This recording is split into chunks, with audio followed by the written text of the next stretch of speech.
Estado en la investigación fiscal abierta a su novio y que ha derivado en una denuncia de la Fiscalía por un presunto delito fiscal. Se están utilizando todas las herramientas y los poderes del Estado contra un particular para intentar hacer daño político a un adversario, algo que me parece chavista y gravísimo. Bueno, es verdad que esto de señalar a los poderes del Estado, esto no es la primera vez que se escucha. Se suele escuchar cuando la investigación es a un político. Y es verdad que también que este no es el caso. Esta es una investigación a un ciudadano anónimo, pareja de un político. Pero quizá lo significativo es que Ayuso no es la única que señala posibles anomalías en esta investigación en concreto. Vamos a hacer un breve repaso. Nada más conocerse esa investigación abierta al novio de Ayuso, el exdirector de la agencia tributaria, Ignacio Ruiz Jarabo, nos decía aquí en 13 al Día que estadísticamente es, decía Jarabo, enormemente inusual una investigación que se pretende cerrar con tanta prisa, una investigación de estas características, y que además se pretende cerrar señalando a una sola persona, a una persona concreta. Este era el momento en el que nos lo decía Ruiz Jarabo. Es estadísticamente anómalo en la conducta de la agencia tributaria, además de ser poco eficiente porque pone sobre aviso al resto de los posibles componentes de la posible trama. Anómalo y poco eficiente. Al día siguiente era la presidenta de los inspectores de Hacienda la que aseguraba que esa investigación en concreto era poco menos que demencial y que le parecía gravísimo que se hubiese filtrado algún dato personal de una persona concreta. Pues tenemos un artículo en la Ley General Tributaria, que es el artículo 95, que recoge precisamente que los datos con trascendencia tributaria son de carácter reservado. Sería gravísimo, como digo, la violación de este artículo. Sería gravísimo, decía la presidenta de los inspectores de Hacienda. Pero es que la cosa no quedaba ahí, porque días después la Fiscalía de Madrid difundía los correos en los que el abogado de ese ciudadano investigado trataba de negociar, se había cruzado con el Ministerio Público, con el Ministerio Fiscal, en el marco de esa negociación, en lo que era una filtración sin precedentes y que para uno de los fiscales del Supremo, Salvador Biada, es un escandalazo. A mí me parece un escándalo, pero claro, es uno más de los que lleva produciendo esta Fiscalía con este presidente fiscal general del Estado desde hace ya demasiado tiempo. Es que esto es insoportable. Es insoportable, es gravísimo, decía también la presidenta de los inspectores. Habían protestado, denunciado anomalías al margen de Ayuso, todos ellos, el exdirector de la agencia tributaria, la presidenta de los inspectores fiscales, un buen número de fiscales, y esta misma tarde se han sumado los abogados de Madrid, que van a denunciar a la Fiscalía por esas filtraciones. A lo mejor todos los poderes del Estado no, pero unos cuantos parece que en este caso sí. Que la presidenta de la Comunidad de Madrid dé explicaciones y actúe con absoluta transparencia respecto a si efectivamente, como se ha publicado en los medios de comunicación, está viviendo en un piso que se pagó con fraude a la hacienda pública y que se pagó con las comisiones respecto a las mascarillas en la peor situación de pandemia que tuvo este país. Esto lo decía a las 5:30 y 4 horas después se publicaba en el diario.es que acusaba a Ayuso de vivir en un piso pagado con las comisiones de las mascarillas. Montero anticipó sospechosamente la exclusiva y, por cierto, que quede claro, el piso no es objeto de ninguna investigación. Y hoy publica Ruiz Jarabo, Antonio, que precisamente el gobierno ha podido utilizar de manera fraudulenta la información tributaria del contribuyente, pareja de Ayuso. Ruiz Jarabo fue director de la agencia tributaria. Escribió un artículo muy interesante en Diogetti titulado Caso Ayuso. ¿Otra acusación fiscal mentirosa o fake? Buenas noches, don Ignacio, ¿cómo estamos? Buenas noches, Antonio. Pues de entrada le voy a preguntar. Permítame que le pregunte por lo último. Esto que publica El Mundo a esta hora. La Fiscalía ofrece a la pareja de Díaz Ayuso un pacto para que admita 2 delitos fiscales y acabar el asunto. ¿Cómo es posible que esto se haga después de todo el escándalo que se ha montado? ¿No hubiera sido lo lógico que esto se hubiera hecho previamente? Bueno, la oferta de pactos por parte de la Fiscalía a los acusados es algo muy habitual. Recientemente lo hemos conocido por el caso Shakira, ¿no? Pero tiene usted toda la razón, Antonio. Es decir, lo que es inaudito es que se haya producido la filtración y la utilización por parte del gobierno de este supuesto, de este caso, ¿no? Yo hace unos días, y intervine en el programa, por eso afirmé que creía firmemente que Montero estaba al tanto de toda la investigación que estaba haciendo la agencia tributaria en el caso Koldo, ¿no? Estaba convencido, ¿eh? Por eso pensé que efectivamente se habían tomado las decisiones desde el gobierno en relación con el señor Ábalos. Pero claro, cuando hoy hemos sabido que el día que la agencia tributaria denuncia ante la Fiscalía a Alberto González es el mismo día que el juzgado de instrucción número 2 de la Audiencia Nacional solicita a la agencia tributaria un informe global y, digamos, sintetizador de la investigación en el caso Koldo, pues verde y con asas o blanco y en botella, ¿no? Es decir, justo el mismo día. Qué casualidad. El día que la señora Montero detecta que va a tener que dar una información completa al juzgado número 2 de la investigación que se está haciendo en el caso Koldo, justo ese día es el día, la fecha en la que se produce la denuncia a la Fiscalía de la pareja de Isabel Díaz Ayuso. Yo creo que es tremendo, ¿no?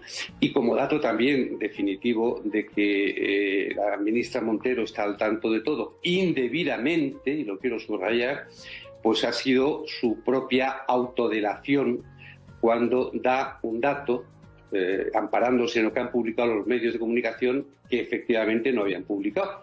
Y es cuál era el origen del dinero de Alberto González que estaba en cuestión en el procedimiento de investigación. Quiere decirse que la señora Montero ha tenido información, yo diría que puntual, de este proceso de investigación a un particular.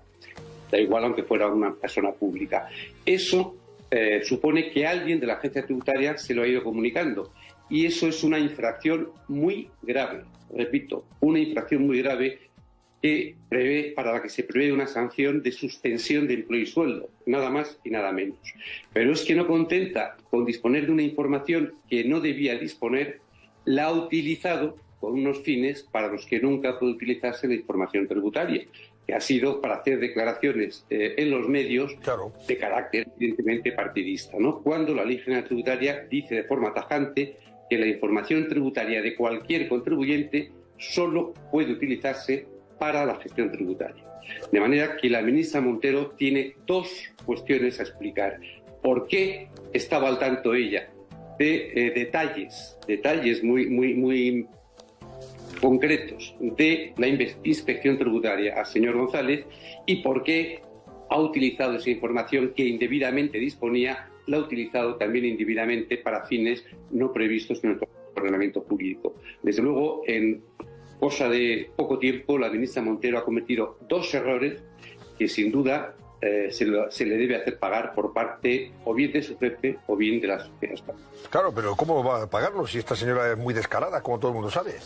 La señora Montero es que el otro, vamos, lo recordabas ahora, Ignacio, el martes por la tarde, 5 horas antes de que un periódico publicara lo que ella estaba adelantando, ya lo adelantaba ella diciendo que lo había leído. No, lo había leído, no, se lo habían filtrado convenientemente de la agencia tributaria y revelaba una información que hasta 5 horas después no conocían los lectores de ese periódico en exclusiva. Qué casualidad. O sea, esto es... Conocía lo que legalmente no podía conocer, claro, y utiliza lo que legalmente no podía utilizar. Insisto, dos cuestiones tremendamente graves de acuerdo a lo que dicen nuestras leyes. Y luego, Ignacio, otra cosa, vamos a ver. Cuando hablas de acusación fiscal, Fey, ¿tú no ves todo esto? Bueno, hoy ha dicho Isabel Díaz Ayuso, oiga, es que mi pareja no solamente no debe a Hacienda 350.000 euros, sino que le debe 600.000 euros a Hacienda a él. Niega la mayor, dice que no hay ninguna, que es una investigación que estaba ya abierta en marcha y tal. Entonces, Hacienda dice una cosa y aquel que está siendo investigado dice otra cosa. Y en cualquier caso, a mí me debe 600.000 euros y Hacienda dice, no, usted me debe a mí 350.000. ¿Usted cree que se ha fabricado un caso, pues esto, forzado para intentar frenar desde el punto de vista informativo o interferir desde el punto de vista informativo en todo el escándalo de Corrussoe de la pandemia? Hombre, es una casualidad que el tema haya salido a la luz pública justo efectivamente cuando el gobierno tiene dos cuestiones que le afectan en sentido negativo, ¿no? Es decir, el caso Koldo y el caso Amnistía. Y es una casualidad que la diana, el centro de diana elegido, haya sido Isabel Díaz Ayuso, que evidentemente es una obsesión compulsiva para nuestro presidente del gobierno. Pero más allá de eso, vamos a ver, yo hoy no puedo decir si de verdad las facturas son falsas o no. Por tanto, voy a jugar con dos escenarios, con dos posibles hipótesis alternativas. Primera, que las facturas no sean falsas. Es decir, que estemos efectivamente ante una acusación fake, ante una acusación infundada o ante una acusación falsa, digámoslo claramente. No sería la primera vez. Yo profesionalmente, en los años que he ejercido como asesor fiscal, he conocido casos tremendos, efectivamente, de acusaciones prefabricadas, lo digo así de claro, prefabricadas, que efectivamente en vía judicial finalmente han sido absolutamente tiradas a la basura, ¿no? Por tanto, no es de extrañar, y menos además, dado el conjunto de casualidades que concurren en este caso. Si eso fuera así, ya se verá más adelante, si eso fuera así, la gravedad del hecho es de una dimensión sideral. Es decir, la utilización instrumental de la agencia tributaria cometiendo falsedades para utilizarlos en una coyuntura política en beneficio del gobierno, bueno, yo me atrevo, sin ser penalista, me atrevo a calificar que incorpora varios delitos dentro de ella. Esa en un escenario. En el otro escenario, que efectivamente las facturas sí fueran falsas, desde luego la actuación de la agencia tributaria es inconcebible, porque habría descubierto, según se ha publicado en la prensa, que hay 7 empresarios, 7, que son los que se dice que han emitido facturas falsas a favor de Alberto González, pues habría 7 empresarios circulando facturas falsas por un mercado de facturas falsas en España. Imagínese cuántos compradores de esas facturas falsas puede haber, que estarían utilizándolos también, lógicamente, para pagar menos impuestos. Bueno, pues habiendo detectado la punta de este iceberg, lo que ha hecho la agencia tributaria es lo contrario a lo que hace siempre. ¿Qué es lo que hace siempre? Lo razonable y lo que debe hacer, que es incorporar un macro equipo de investigación, realizar una investigación pausada y en profundidad a todos los emisores de las facturas y a todos los adquirentes de las facturas, a los socios de las primeras sociedades y a los socios de las segundas, hasta completar, insisto, un resultado de la investigación absolutamente redondo con la relación de un número muy amplio de posibles delincuentes, y con esta información completa acudir entonces a la denuncia al juzgado, lo cual da lugar a los macroprocesos que todos hemos conocido en algún caso. Ejemplo, los fraudes de cárcel de IVA, donde se presentan casos con cientos de denunciados, ¿no?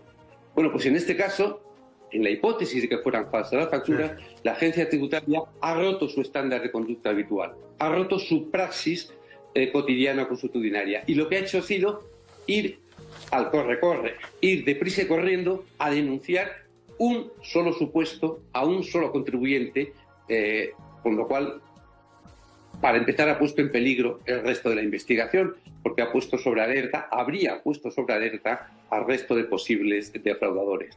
Eso sí, ¿por qué ha ido al corre-corre? En esta hipótesis de que fueran falsas, ¿por qué ha ido al corre-corre a presentar una denuncia? O casualidad, el denunciado es la pareja de esa persona que es una obsesión compulsiva para el presidente del gobierno. Por tanto, sin la gravedad del otro escenario alternativo, aquí también tendremos una gravedad considerable, porque se ha quebrantado el buen desarrollo de una investigación que podría haber llegado mucho más lejos, y se habría hecho así simplemente, de nuevo, para un beneficio político del gobierno, para poder denunciar públicamente el supuesto fraude de la pareja de una política privada.